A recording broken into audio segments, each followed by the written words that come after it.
Ciao ragazzi, ben ritrovati in questo nuovo video. Oggi riprendiamo a parlare di flash, anzi è più corretto dire di mini flash. Lo facciamo con due nuovi prodotti di due aziende molto conosciute, perché ti porto la versione di SmallRig e di Viltrox dei loro mini flash. Di solito quando siamo alla ricerca di flash ovviamente andiamo a vedere i prodotti di altre aziende. Nel 2025, che è stato un po' particolare per quanto riguarda poi questo genere di flash fotografici, abbiamo visto che molte aziende hanno proprio lanciato il loro mini flash. Adesso io non te li farò conoscere tutti, anche perché non sono decisamente un appassionato di questo genere di flash, però dal momento che abbiamo un canale che si occupa soprattutto di flash è anche giusto parlarne. 2 mesi fa ti ho fatto la recensione di quello che ritengo quello più interessante, cioè di Godos IT30 Pro, un numero guida 15. Qui abbiamo un numero guida 12, anzi ti dico subito che andremo anche a effettuare un test della potenza con i Sekonic 858, quindi vediamo quanto sono potenti questi due flash. Il prezzo, te lo dico subito, è al di sotto del Godos IT30 Pro, anzi è dimezzato perché costano all'incirca 50 euro, quindi sono una tipologia di flash che io personalmente vado a consigliare a tutti coloro che utilizzano una luce artificiale occasionalmente e se la vogliono portare proprio in quelle situazioni di emergenza. Dal momento che sono a tutti gli effetti flash tascabili, è una cosa che si può fare, e visto anche il prezzo abbastanza contenuto, puoi prendere in considerazione uno di questi flash che ti faccio vedere proprio nel video di oggi. Prima di andare a vedere le caratteristiche di questi due flash e fare anche un confronto, voglio partire con il botto e andare a vedere la reale potenza di questi flash. Qui abbiamo il Sekonic 858, abbiamo messo le classiche impostazioni che dobbiamo mettere nel Sekonic per andare a fare un test accurato, quindi un 125esimo, ISO 100, la distanza è di 1 metro dalla lumisfera della parabola dei flash. L'unica cosa che non riesco a modificare è la parabola dei flash, dal momento che non hanno uno zoom, quindi utilizziamo la parabola che hanno proprio questi flash, che più o meno è uguale su tutti e due, anzi diciamo su tutti e tre. Perché tutti e tre? Perché adesso facciamo anche una prova con l'IT30 Pro, che abbiamo già testato, abbiamo anche già recensito, ma sono sicuro che volete sapere anche la differenza proprio di potenza con questo flash. Allora, innanzitutto partiamo dal modello di SmallRig, eccolo qui. Qui abbiamo anche un discreto display che ci consente di verificare che siamo alla massima potenza. Vado quindi a premere, scusate il testo qui che deve ovviamente preparare i Sekonic a rilevare la potenza, quindi vado a premere il tasto test sul modello di SmallRig e la lettura è esattamente di F11.1. questo sarebbe il diaframma che devo impostare con queste impostazioni che abbiamo nel Sekonic, quindi nella nostra fotocamera. Quindi ripetiamo con il modello di Viltrox, siamo alla massima potenza, qui non abbiamo nessun display, abbiamo una rotellina con le scritte, quindi abbiamo il tasto test qui sopra, quindi lo vado a premere, il Sekonic è in attesa e praticamente ha rilevato la stessa potenza, praticamente nessun scarto, pensavo leggermente meglio. Quindi sono due flash che sono praticamente uguali. Per concludere, dal momento che ce l'abbiamo, eccolo qui, questo è l'IT30 Pro, lo abbiamo messo alla massima potenza, ok, il diffusore non è inserito, altrimenti andrebbe a togliere uno stop, lo vado a allineare esattamente con le teste degli altri due, quindi è un test alla pari, nessuna agevolazione per Godos, quindi vado a premere, anzi no, perché l'ho portato alla potenza di 1,5, quindi adesso è la massima potenza, quindi verificate anche voi che non voglio discussioni, e praticamente secondi ci rileva un diaframma di f11.2, quindi un decimo di differenza rispetto a questi due flash. Sinceramente mi aspettavo leggermente un risultato migliore, dal momento che qui abbiamo un numero guida decisamente migliore rispetto a questi due modelli che ti presento nel video di oggi. Vediamo adesso le reali differenze che ci sono tra questi due flash, perché la potenza l'avete vista praticamente uguale.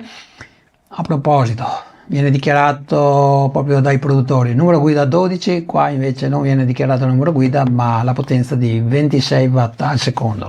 Le dimensioni praticamente sono simili, si vedono a video, 128 grammi, 144 grammi, la parabola praticamente è uguale, tipo Fresnel, non abbiamo lo zoom, 6500 gradi Kelvin, qui non viene riportato nulla dal produttore ma da quello che ho visto praticamente uguale, quindi prestate attenzione ragazzi quando andate a utilizzare questi mini flash su alcuni locali dove quasi sicuramente trovate lampadine con una temperatura molto più calda, 3000, 3500, 4000, quindi la temperatura a colore ovviamente è molto importante, impostate sempre manualmente e il consiglio che vi do è guardate questo video perché avere delle gelatine correttive sarebbe ovviamente indispensabile proprio per avere un bilanciamento del bianco corretto. Comunque vi darò maggiori informazioni proprio durante questo video. Il fascio luminoso è abbastanza ampio, ovviamente non è come quello che possiamo trovare sul normale speed light, soprattutto con una parabola da 24, però insomma se dobbiamo fare ad esempio alcune foto di ritratto le possiamo fare tranquillamente. Ok ragazzi, prestate però sempre attenzione all'obiettivo che andate a utilizzare perché potrebbe proprio coprire il raggio della parabola, quindi se utilizzate un tele capite bene che un po' di luce viene coperta proprio dall'obiettivo. La patina, qui abbiamo TTL, quindi è compatibile su alcuni sistemi, 4, nel mio caso ho la patina per Sony, ma è compatibile anche eventualmente per chi utilizza Nikon e Canon e Fuji. Qua praticamente non è nessun problema perché abbiamo solamente il pin centrale, quindi al 98% questo small rig andrà bene su qualsiasi fotocamera. Non te lo posso garantire, ma io ho fatto la prova su una Nikon del 2005 e funziona. Abbiamo nel modello di Viltrox proprio una patina dedicata per il semplice motivo che abbiamo il TTL e adesso ovviamente ti darò maggiori informazioni perché c'è da dire qualcosa, perché non è il TTL che magari alcuni si potrebbero aspettare. Non abbiamo la possibilità, però te lo dico subito, di scattare in high speed sync, quindi devi rimanere sotto il tempo sincro della tua macchina fotografica.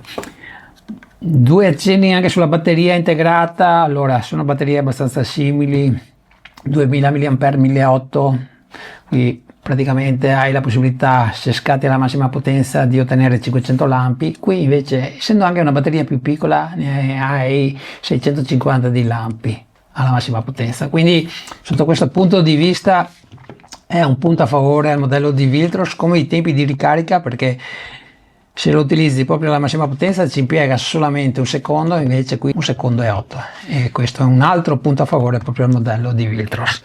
Però adesso ovviamente ti dico anche i lati positivi di questo small rig, perché abbiamo innanzitutto un display OLED piccolino, ma è decisamente molto utile, soprattutto se lo utilizzi di sera e soprattutto se vuoi essere anche più preciso per quanto riguarda l'aumento o la diminuzione della potenza, perché innanzitutto qui abbiamo uno stop in più, perché la potenza minima che puoi raggiungere qui è di un 128esimo, qui invece è di un 64esimo. Qui non abbiamo nessun display, abbiamo questa rotella che ha anche un buon feedback, ha questo rumore, però praticamente qui andrei decisamente male nelle ore serali quando non avrai luce, anche perché questa rotella non è retroilluminata. E poi una domanda che mi faccio: queste scritte rimarranno per sempre? Comunque io preferisco decisamente sotto questo punto di vista il display. Qui puoi aumentare o diminuire proprio di 1/3 di stop, vai abbastanza bene proprio con il tasto più e meno. Qui invece Quando parliamo di aumento o diminuzione della potenza si fa direttamente con questa rotella e il cambio è direttamente di uno stop, quindi sei meno preciso. Giustamente qui abbiamo il TTL che qui non lo troviamo. Allora, per accendere il modello di Viltros hai questo selettore, lo porti a destra, vai in manuale, a sinistra in automatico, quindi passi diciamo in modalità TTL. Però rispetto al TTL tradizionale, dove hai anche la possibilità di aggiungere la compensazione o toglierla fino a un massimo di 3 stop, qui praticamente non hai questa possibilità, ok? Quindi ti devi accontentare proprio dell'esposizione che ti dà questo Spark Z3, e da quello che ho provato facendo alcune prove qui in studio ti posso dire che tende a sovraesporre, e anche di un bel po'. Concludo anche con la modalità slave. Allora, qui la attivi direttamente dal tasto mod, cioè S1 S2. Qui abbiamo praticamente la fotocellula che va eventualmente a captare altri flash. Qui invece per attivare la modalità slave abbiamo proprio il selettore nella parte laterale, quindi lo vai a spostare su S1 o S2. Dunque ragazzi, siamo quasi al termine di questo video, ma c'è ancora un consiglio che ti voglio dare, e soprattutto voglio anche sbilanciarmi su dirti quale tra i due di questi due flash preferisco. A proposito, in descrizione trovi anche il link di acquisto.